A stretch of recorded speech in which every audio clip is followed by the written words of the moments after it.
Hello and welcome back to another episode of Critical Reactions with your host Bryan. We're going to wrap up today with a special selection, which is where one of you tell me exactly what it is I need to check out. Today's comes at us from Leon, Comus, the Herald. No context on this one, just going to dive straight into it. This comes off of their first Utterance album from 1971. Alright, let's dive in, see what Comus is bringing to the table today.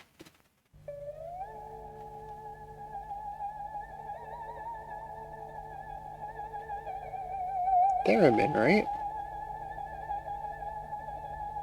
No. Maybe?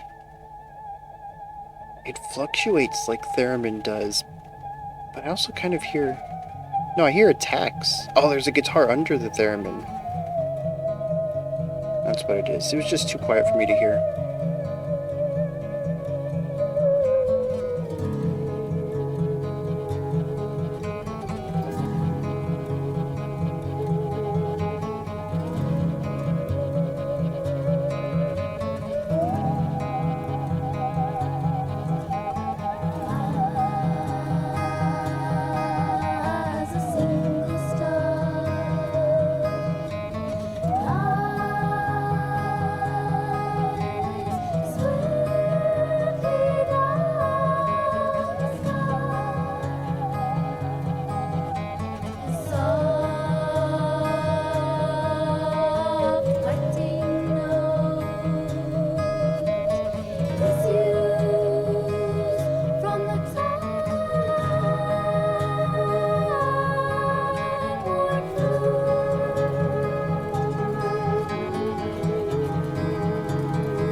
There's an instrument in the center here that's creating a rhythm that's kind of contrasting with the guitar off on the right.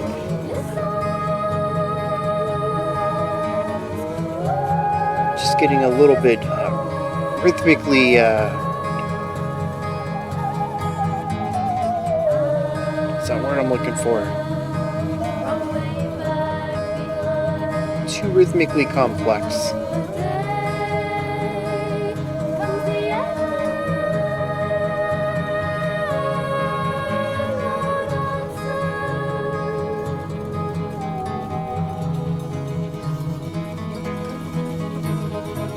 Oh, there's two guitars in here.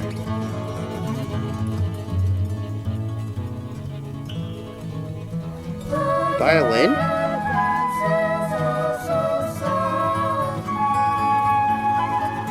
Tin whistle or a flute?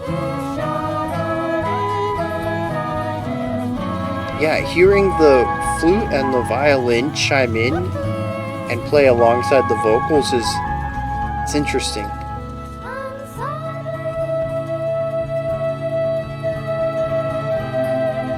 Two vocals too, I think.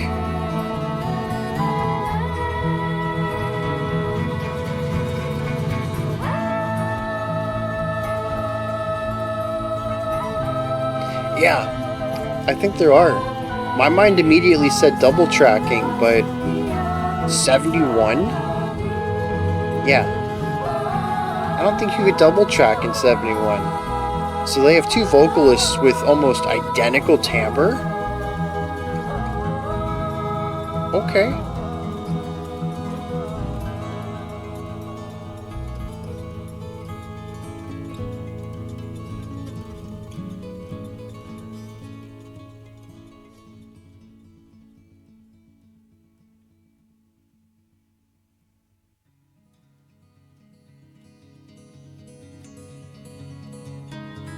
Like another movement? I mean, it's almost like the song stopped and another one came on, but it's all the same track.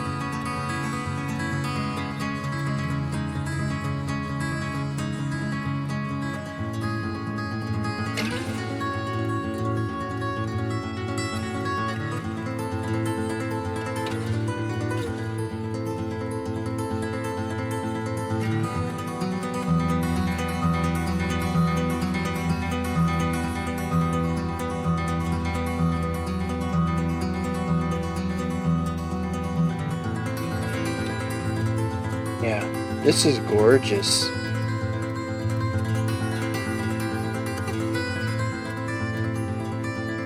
Chord shaping, using the bottom three notes of the chord, constantly changing the top one in order to play a melody alongside. I mean, it's a pretty typical technique, but it sounds gorgeous here.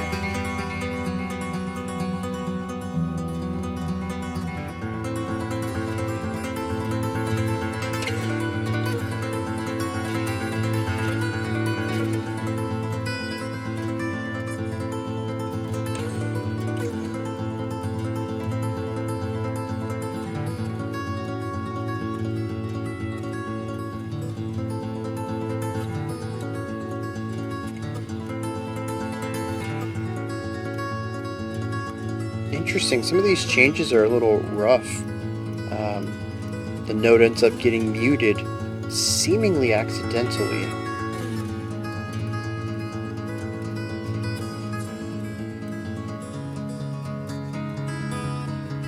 Oh, that little shift was clean.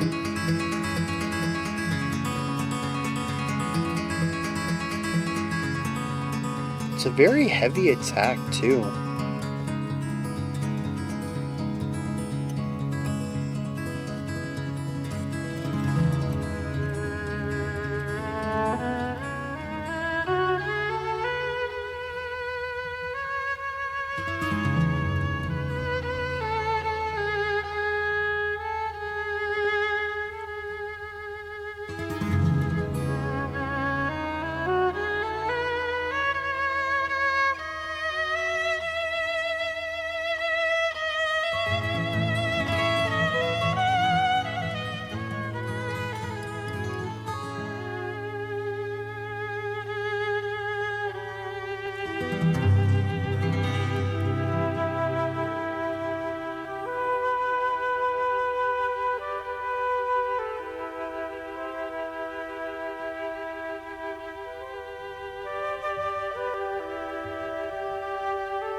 Tremolo bowing on the violin. Theremin's back.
That's a warm moment.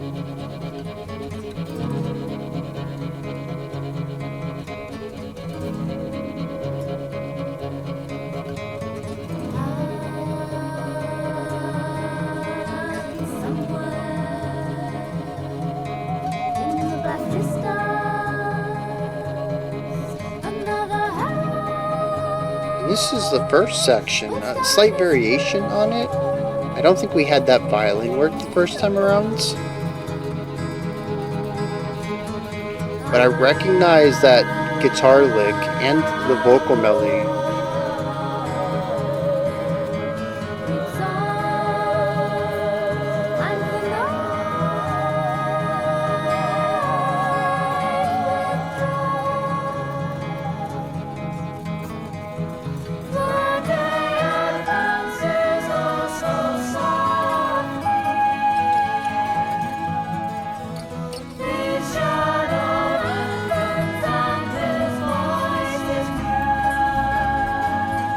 Those very clear, higher pitched tones. Oh, dude, that is crystal.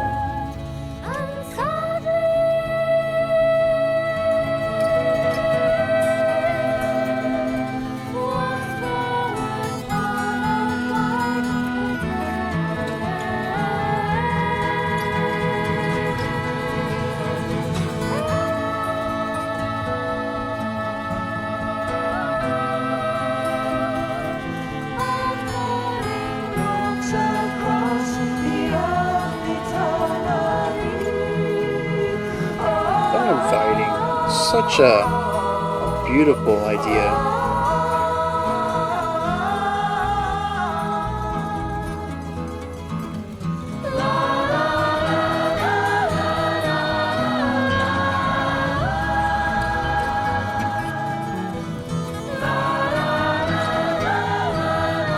Once again, it's becoming a little rhythmically cluttered.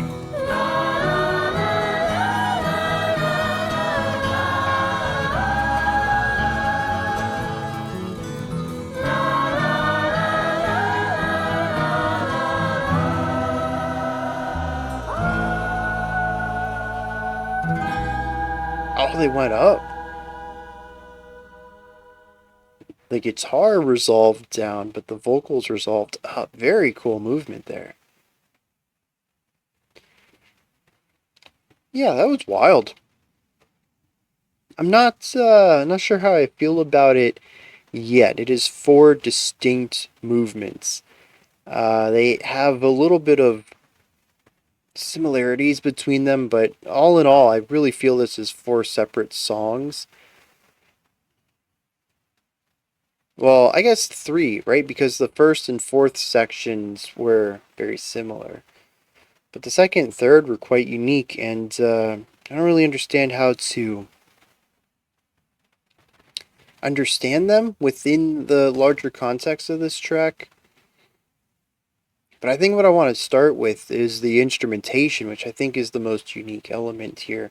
We do have some folk standard stuff here. We have vocals, and we have acoustic guitars, and we have we have a bass. I think it's an electric bass. Lovely stuff. Every time that I heard the bass pop up, I really enjoyed what they were doing. I think that's my favorite thing about checking out older rock music.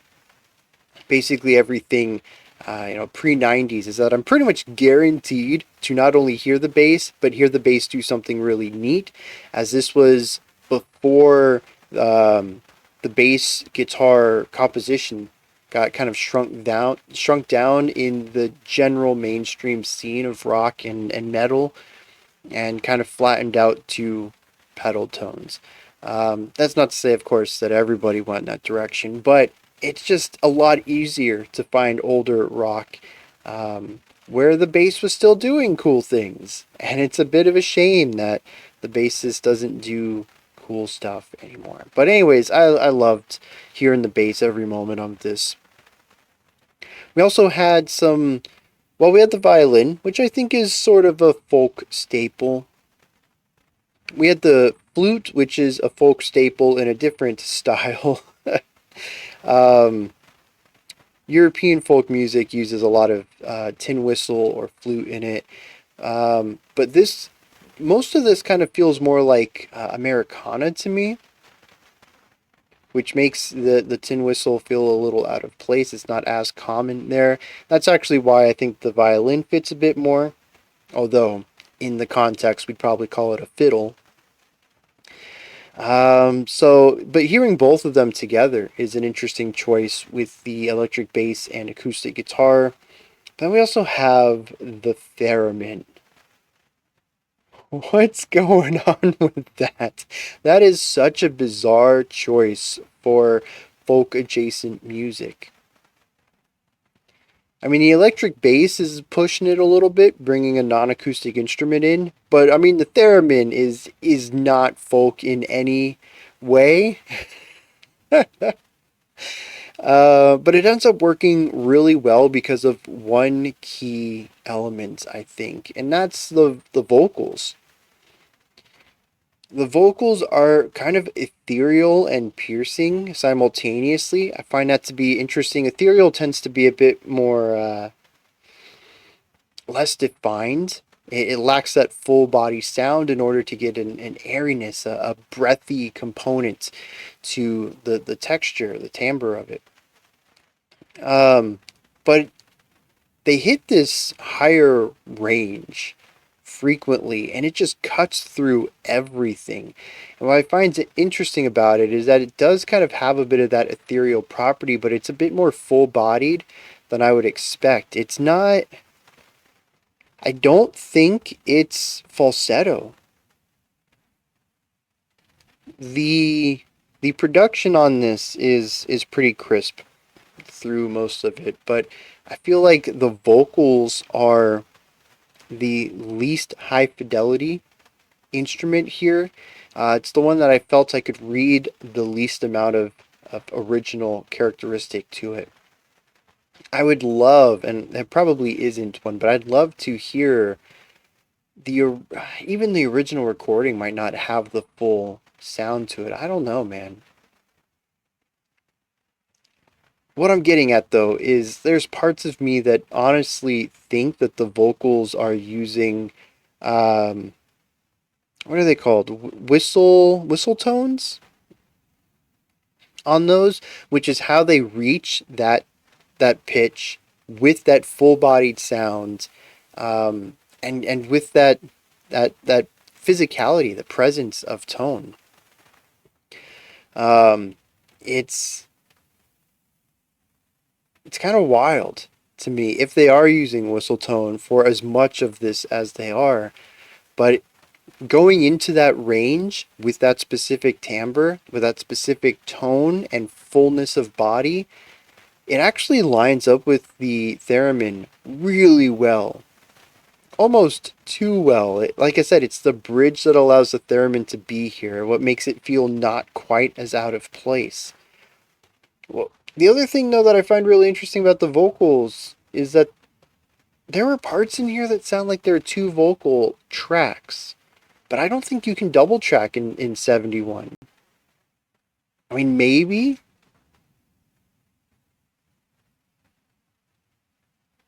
Maybe it's possible. The thing is that the voices sound so close to each other.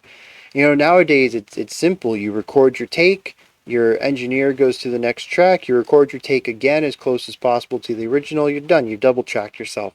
But I don't think it would have been that easy for tape.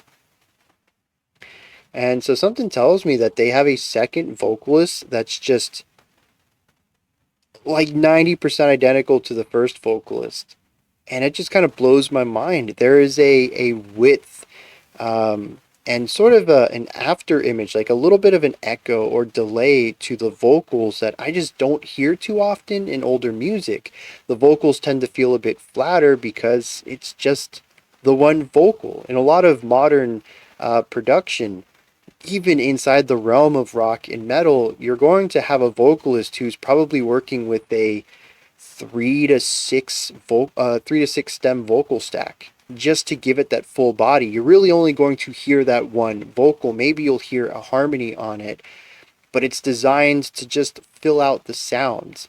And well, I say our, at least my ears are so attuned to that when I listen to older music, that's one of the big hurdles, is getting over that flatter vocal production, because it's just the one. It feels kind of thin sometimes. It typically fits with everything else. Context is really important. Um, But it is one of the things that I can usually listen for and point out if something is a bit of an older production or an older recording versus a newer one, and that's vocal size. But they kind of capture that modern vocal feel here. It's kind of bizarre, to be honest. There's definitely that part that doesn't feel quite as old as the rest of the production does. Now, on the composition level, there's really two types of writing here. We have the writing that we see in the first and final sections of the song. These are very dense and rhythmically get kind of cluttered up for actually two different reasons. Although I think it is both guitars both times. It's just that the rhythmic ideas are different on the first and second time through this. Um, but there's all the instruments. They're creating all these layers. They're playing off of each other. They're filling in each other's space where they're not playing, and it ends up feeling very powerful with the layers. I love the way that everything comes together with these, and it creates a fantastic floor for the vocals, the core melody to sing on top of. The theremin exists above all of this, just kind of hovering around doing its thing up there, and all the other instruments are sort of filling out the sound sphere with all of these layers, these rhythmic ideas coming together, dancing around each other. Like I said, it gets a little cluttered rhythmically both times, but I think the way that the counterpoint, the melody, and the harmony all comes together, it's gorgeous.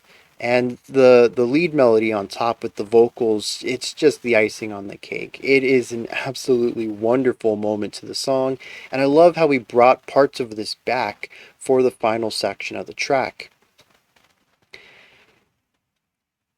Now, what's really interesting is that this is really dense and complex writing, heavily layered and focusing on polyrhythm and counterpoint. The other two sections of the song are the exact opposite, focusing on simplicity, vibe, and atmosphere. It's pretty rare for me to find an artist who is going to jump so wildly between these two, in a sense, opposing composition styles. One focusing on technicality and the other focusing on vibe and aesthetic. But that's exactly what they do here. Sections 2 and 3 are all about bringing in a single instrument, creating an atmosphere, sometimes bringing in a second instrument to play a melody on top of that, and then having the song just kind of sit and resonate in that atmosphere for a minute before fading out, and the next idea can start. And so we have the same concept of start small, layer up, fade out. That's how every section works, but the first and fourth layer up quite a bit, and the second, third only have 1 to 2, maybe 3 layers tops, compared to like the 7 or 8 layers in our intro and outro. And I find that to be interesting. You know, on the one hand, I love seeing that kind of variety to kind of show, yeah, you know, I have the chops for both of these. I can write really evocative atmospheres, but I can also write some complex parts. But it also creates a song that feels hyper segmented. And I don't know that the harsh stops between all these moments aids with that at all. In fact, I think it kind of highlights the disjointedness more. We have these 4 really distinct sections with these distinct stopping points between them. It isn't a song that gradually goes between ideas, as it feels like 4 completely separate songs just put on the same track. I'm really trying to get it. I've tried to approach it from the concept of negative space or white space, even a way of approaching these moments from a more cinematic or filmographic perspective. But the use of silence in music, I tend to feel for contrast, usually to amplify a larger part. to go from absolute zero to something larger, and in a way to highlight the intensity. But we don't really get that here. Everything fades to nothing and then fades out of that. And it almost feels like chapter markings. You know? We reach the middle of the song, that second segment fades out, and it's almost like I could put a sonic bookmark there. Okay, that's a good place to stop. If the song weren't, just 12 minutes long, which why would you start that song if you weren't going to finish it? It's like starting a novella. Like, dude, just finish it. It's going to take 30 minutes. Just do it. But it does. It feels like a good stopping point. You don't really get that in music too often. Between tracks, maybe on an album, but not in a single track.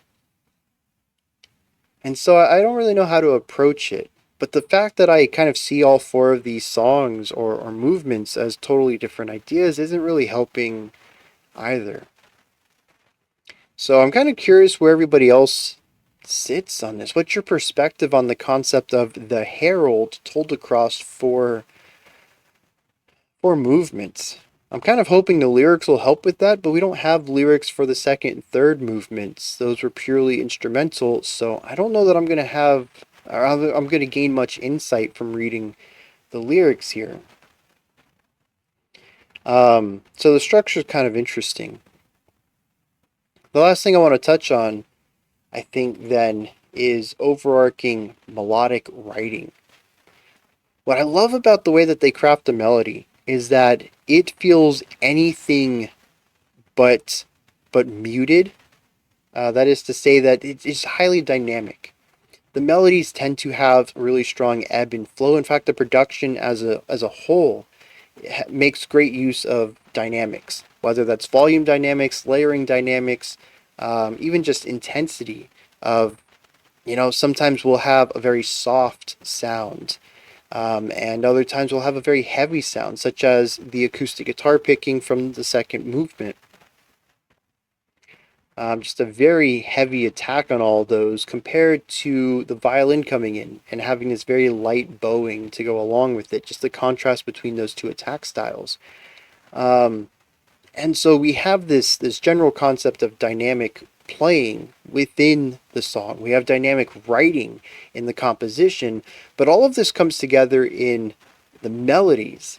And this is what I really love about them, is that they introduce contrast on top of contrast that's existing within contrast. And it allows you to focus on just one moment, just the melody itself, and hear how they can take all these components and sort of contain them down into this one thing you can listen to. And so when you check out the melody, not only is it beautiful writing, does it work well with the harmony around it, but when you listen to the vocalist, when you listen to the violinist, they don't just play at one intensity. They don't just play at one volume level. You listen to the vocalist and there's a variety of techniques being used. There's different levels of breathiness or full-bodiedness to the performance. The pitches themselves are making these large leaps up. It is interesting to listen to. The violin will play these beautiful long lines, just holding out these notes, a very legato style, and then switch off to something very staccato, working with shorter notes. Maybe the next movement down, they'll be playing tremolo picking or tremolo bowing and going with these really short, quick back and forth movements of the bow. This song, despite being, I'd say, generally similar in vibe throughout all of this, we don't really enter into anything that feels eerie or tense or sad. It's all sort of, I don't know how to describe it. There's a bittersweet, beautiful melancholy to a lot of this song. We don't really deviate from that. Many of the songs, or many of the movements, reside within that. But we do get to see an exploration of the song just completely going in different directions. Like I said, on the micro and macro level. whether you're looking at a single instrument and how they are adapting and changing, or you're looking on the larger idea, how the layers are adding up, or how different instruments are, phasing into and out of the spotlight in order to kind of make it feel like the song itself is fluctuating and moving, and you can hear things over here grab your attention and they start to fade out while something over here grabs your attention. I was even like this with the reaction. In the beginning, I felt like I was constantly, oh, what's that over there? Oh, that over there. Oh, did you check out that instrument? It's just, it continues to pull and tug you in different directions. And I love that. It makes the song feel alive. It's not a production, it's a performance. And it really leans into that aspect and allows every single instrument to be important to the song in its own way at different times. I'm going to take a moment here to read the lyrics, and then we're going to wrap this video up. Oh, I like this. So the song is about a hypothetical herald of the morning.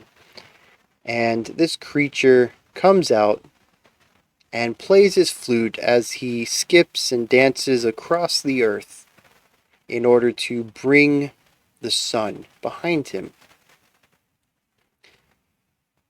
I love this idea of the song because it takes place, I believe, from the perspective of an onlooker.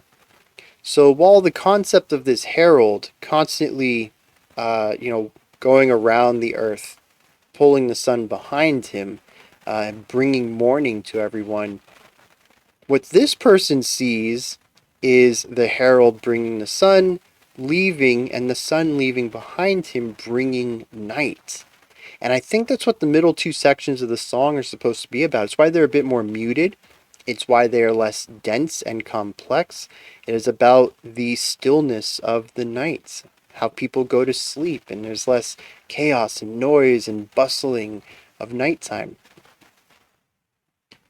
But when we get back to that final section with the vocals coming back in, we talk about the nighttime ending and the herald coming back, walking across the earth again, bringing the day. That's interesting. I think it kind of works. The segmented thing is still kind of okay. But I like the way that the song paints the picture of this, having the morning being a bit more energetic and bustling than the evening being a bit more pensive and atmospheric. I think that works really well. And it just kind of thematically feels right for a folk adjacent song to be about this this creature, this mythological creature who would pull the sun behind them to herald in the morning. Divorced from the science of understanding how the earth rotates and more about bringing this mythological edge to it. I think that works really well. It all comes together, man. It does. Very cool stuff. Those are my thoughts. Comus the Herald. What do you think of this song? Is there anything that stood out to you? Anything you'd like to add on to what I said or correct me on? Maybe you have your own perspective or interpretation on this track. Please let me know. Put all that stuff down in the comments section. Above that, in the description box, you'll find a link to Linktree. Takes you here. You can find links to my music, ways to support the channel, a link to the Discord server, and so much more. Above that, if you could, like, subscribe, and ring the bell. I greatly appreciate all three of those. Until next time. Well, that wraps it up for today. I'll be back tomorrow, 5 p.m. Eastern Standard Time, 9 p.m. UTC, as usual. Until next time, remember to be critical, not cynical, of the music you listen to, and have a fantastic morning, afternoon, or evening, whenever you choose to watch my videos.